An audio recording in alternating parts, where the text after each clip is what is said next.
Current affairs பார்க்க போகிறோம். August 5 மற்றும் 6. ஆகஸ்ட் 5 and 6 கரண்ட் அஃபேர்ஸ் பார்க்க போகிறோம். மகாராஷ்டிரா மாநிலத்தில் உள்ள நாக்பூர் மாவட்டத்தில் பதாம்னா கிராமத்தில் முதல் ஏஐயில், அதாவது செயற்கை நுண்ணறிவில் இயங்கக்கூடிய அங்கன்வாடியை திறந்து வச்சுருக்காங்க.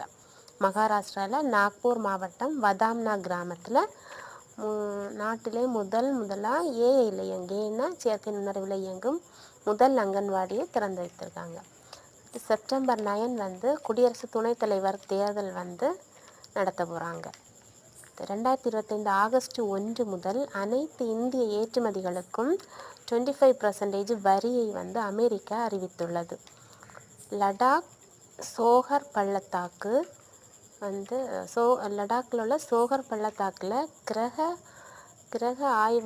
கிரகத்தை ஆய்வு செய்வதற்காக இமயமலை நிலையம் அமைச்சிருக்காங்க இஸ்ரோ. அதோட நேம் ஹோப்.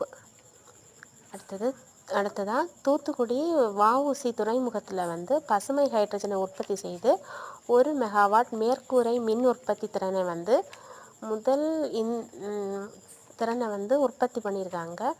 அதாவது இந்தியாவிலே முதல் துறைமுகம் இதுதான். தூத்துக்குடி மாவட்டத்தின் வஉசி துறைமுகம் தான் பசுமை ஹைட்ரஜனை உற்பத்தி பண்ணியிருக்காங்க, 1 மெகாவாட் மேற்கூரை மின் உற்பத்தி.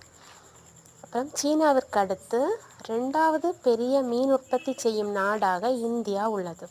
மொத்த அளவில் 8% பங்கு மீன் உற்பத்தி இந்தியா பண்ணுது. அடுத்ததாக உடல் உறுப்பு தானத்தில் தமிழ்நாடு 8வது முறையாக முதலிடத்தில் உள்ளது. நன்றி.